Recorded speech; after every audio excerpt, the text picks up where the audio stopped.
So welcome everyone to talk this hour. We have the next talk that has the title Unsupervised Text Generation, Techniques and Applications, to be given by Dr. Lili Mou. A brief introduction about Dr. Lili. Is an assistant professor at the Department of Computing Science, University of Alberta. He's also an Alberta Machine Intelligence Institute Fellow and a Canada CIFAR AI Chair. Lili received his BS and PhD degrees in 2012 and 2017, respectively, from the School of EECS, Peking University.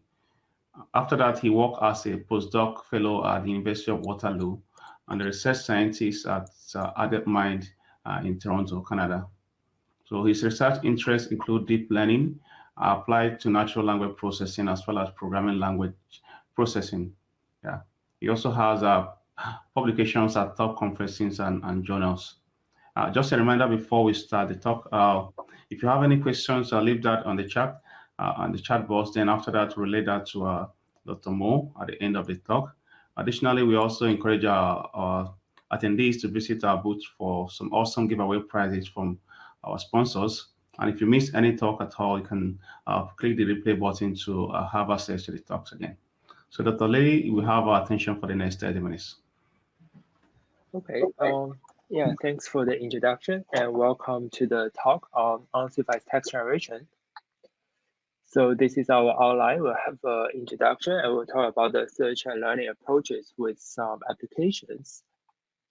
So text generation, also known as natural language generation, has many industrial applications. For example, machine translation, we use the Translate app, and also headline generation for news, and also grammatical error corrections. All these applications are kind of text generation tasks. And it also has some scientific questions. For example, the generation process is a nonlinear dynamics. And also the generation is a one-to-many mapping. So oftentimes the generation is not unique, and it creates some interesting scientific questions. So that's why I believe text generation is a very interesting task in the industry as well as the literature, in the research. So traditionally, text generation is done by a supervised method, which says, okay, I have the training data of input and output pairs. I have many of those pairs, like maybe 1 million samples. And then I can train a neural network to learn to predict the output based on the input, based on some sequence models or even transformer models in recent years. So this is how a supervised text generation system works. But oftentimes we actually have the limitation of label data. So in many applications, we don't have label. We only have a bunch of sentences. And I still want to do some text generation tasks. So this comes to the unsupervised text generation. And it also has many industrial applications. For example, if I'm a startup and I don't have data, but I have some idea, and how can I do get a cold start of a problem? Or even if you're in a large company, oftentimes you start with a minimal variable product, and when the company sees the value, they will invest more. So how can I get started with some applications, especially text generation applications, without much data, or just without labeled data? So that will be of great industrial values. And also it has some scientific interest because we will model it as a sampling and search approach, and it has a very unique structure and different from other maybe RAO applications. So given this problem, and we propose the search and learning framework, and basically we tackle the unsupervised text generation task by a search problem. So we first have the search objective, which roughly measures the text quality, for example, whether it's fluent or whether it's semantically correct. So this gives you a scoring function that defines the task, that measures the quality of a sentence given some input, given some context. Then we use the stochastic local search. Basically, it says I will edit the sentence a little bit. Sometimes I insert a word, sometimes I delete a word, and sometimes I can replace something. by some iterative editing, and I can gradually maximize my scoring function so that the generated sentence will be something plausible, something meaningful. And in this way, we don't even have to have label data for training. So to get started, we first define the scoring function or the search objective function that roughly measures the quality of a task, of a text in a task. And in general, we have a few evaluation aspects for for the scoring function. First, it has to be language fluent. It has to be fluent in language. So we do it by language model probability. You train, for example, GPT-2, or you train a LSTM language model. It gives you the estimate probability of a sentence. So if a sentence has a higher probability, you say, okay, great, it's a good sentence. But if a sentence has a very low probability, then it's not that fluent.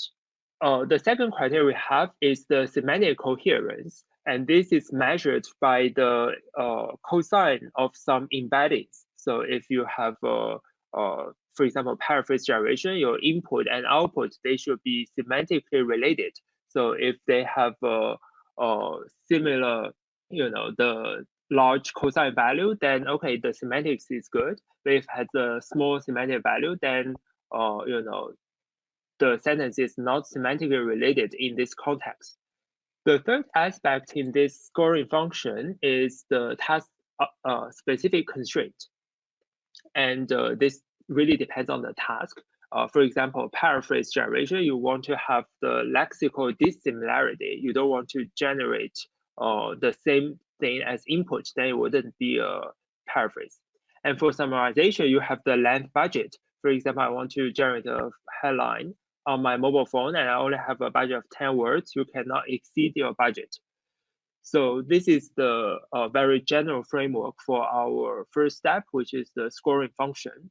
Then if I have defined a scoring function to roughly estimate the quality of the text for a task, then I can somehow perform search to generate a sentence that maximizes the score and serving as the output. So here we observe that in many text generation tasks, the input and output are closely resemble each other. So they are similar. So it's not a big change, or you don't have to generate the whole thing from scratch. You only need some local edits. And also there, many tasks have hard constraints like the length. They cannot easily be done by, sequential generation.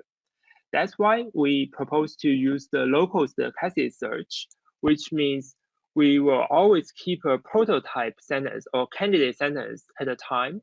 And then for each search step, I'm going to edit it locally in a stochastic way. And if the sample is good, then I will accept it. If it's not good, then I'll try it again. And through this iteration, then my score is gradually improved and the sentence will be good for the task. And this is the general framework for the local search. So you start from a candidate or any initial candidate, and then you will sample from its neighbors. You define what are the edit operations, and then you evaluate the new candidate sentence. If it's good, okay, let's accept it, or not, then you try it again. And until the end of the day, you return the best sample, the best sentence. So here are some operations that we have done for the local edits. Generally speaking, we can perform word deletion, insertion, or replacement. We just, I have a sentence and I want to edit a little bit. I just randomly pick a word. I randomly either delete it or replace it, or I find the, gap and then I insert a word. This is done in a random way. And we may also have other task-specific edits. For example, I can parse the sentence into a syntactic tree and I reordering something. So this is the the neighboring function or the edit operations. But after such a random edit, the sentence may be good, may not. So that's why we have the accept or reject process. So if the sentence is not good, then you can just reject that. You try it again, try to edit it again.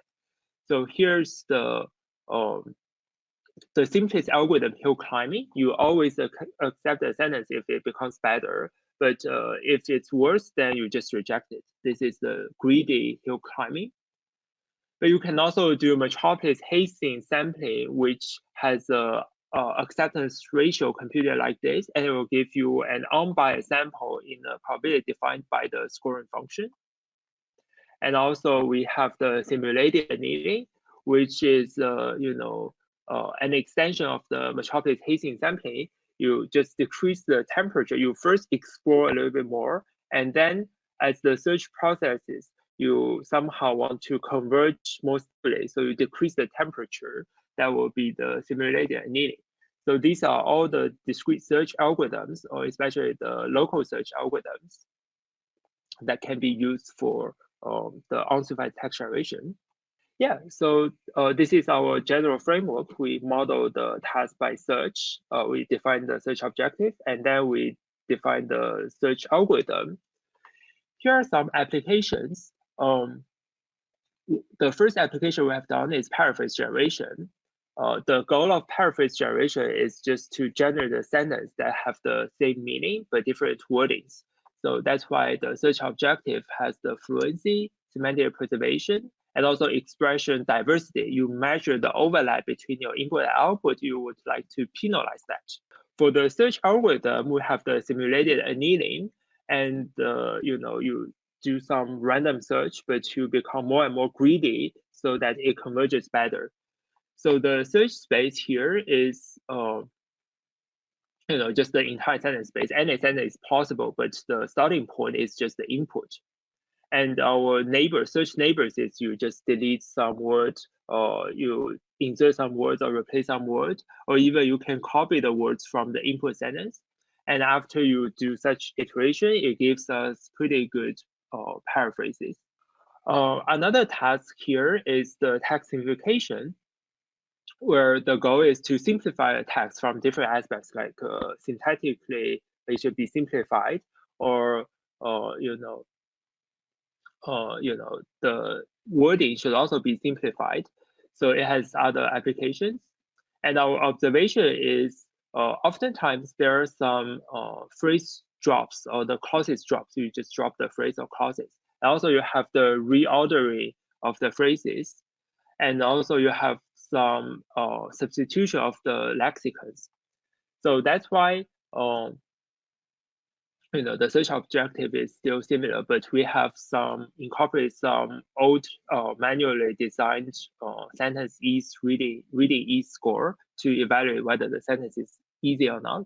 But we also have the search operations to be based on the parse trees. We first parse the sentence into tree structures, and then we can remove a phrase or reorder a phrase.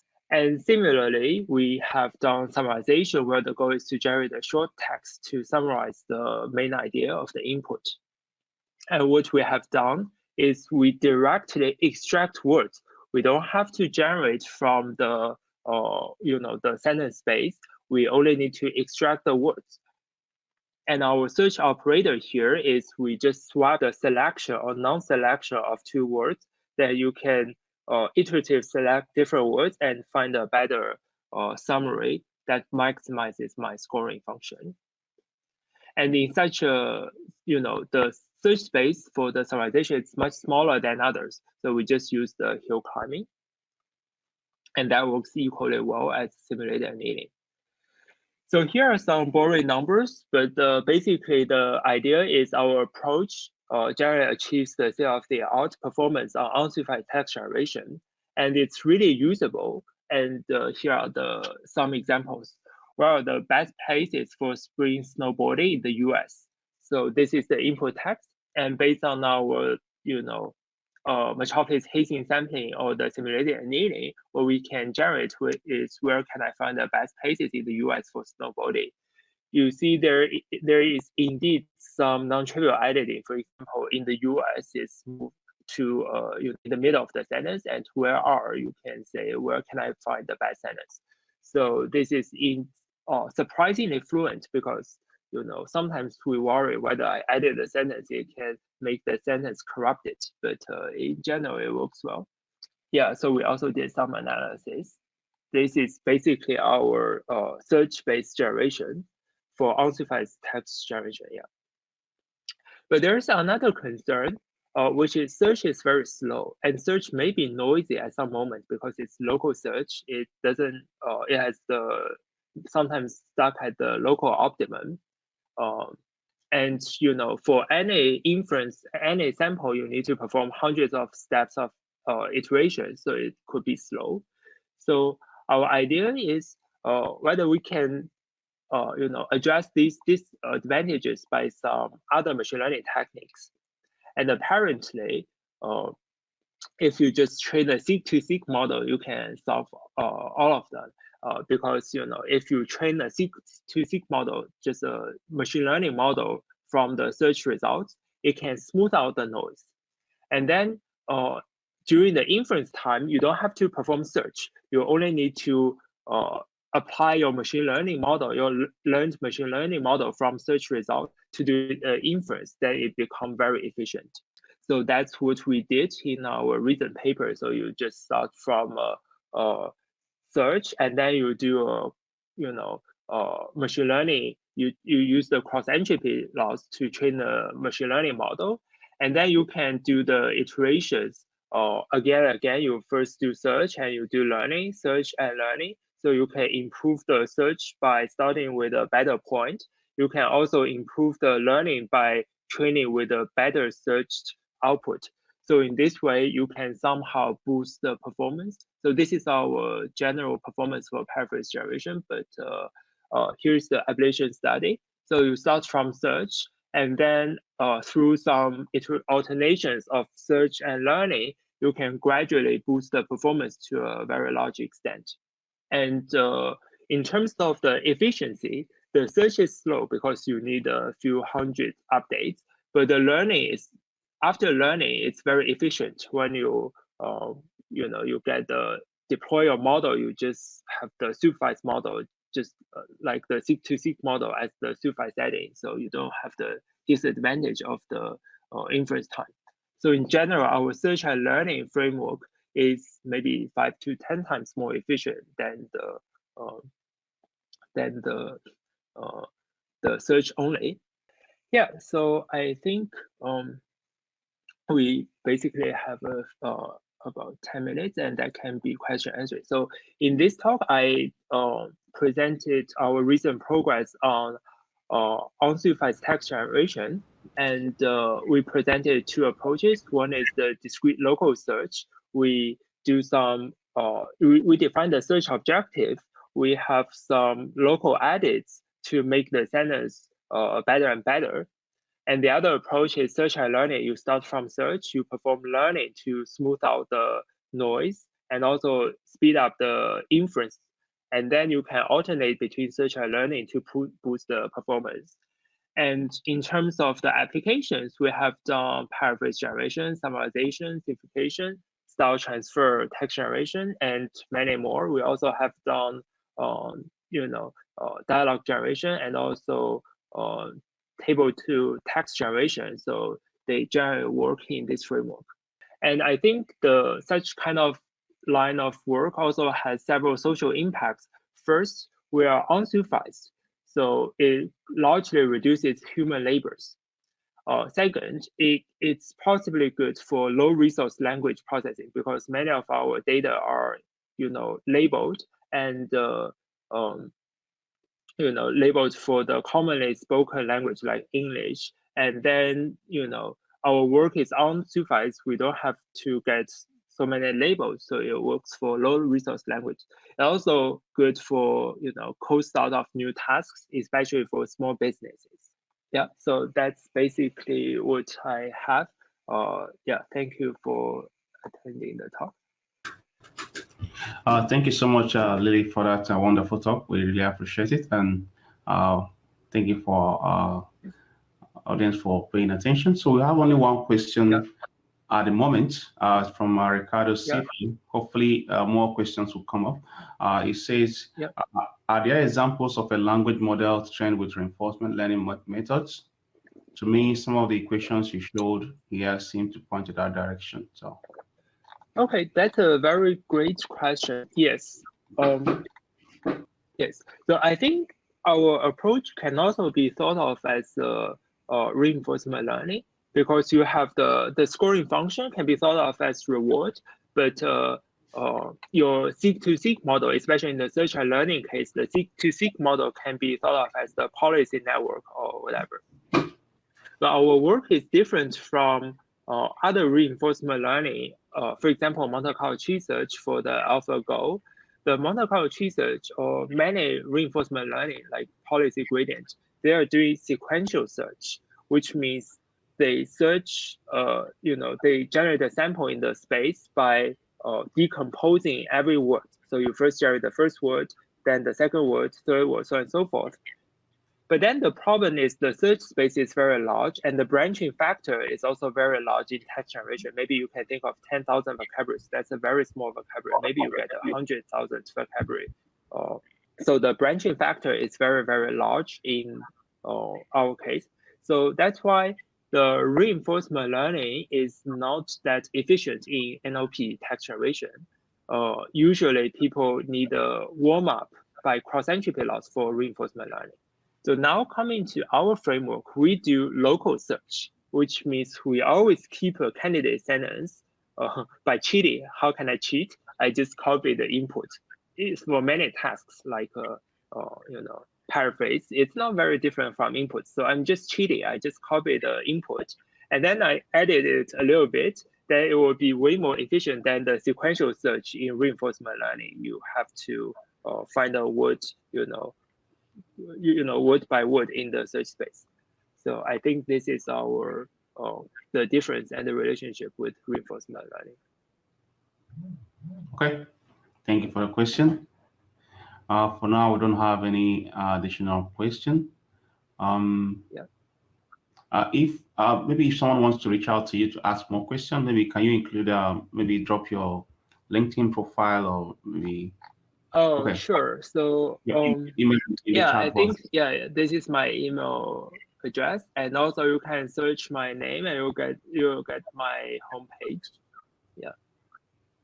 Well, hopefully we get more questions as we wait without our time. Yeah, sure.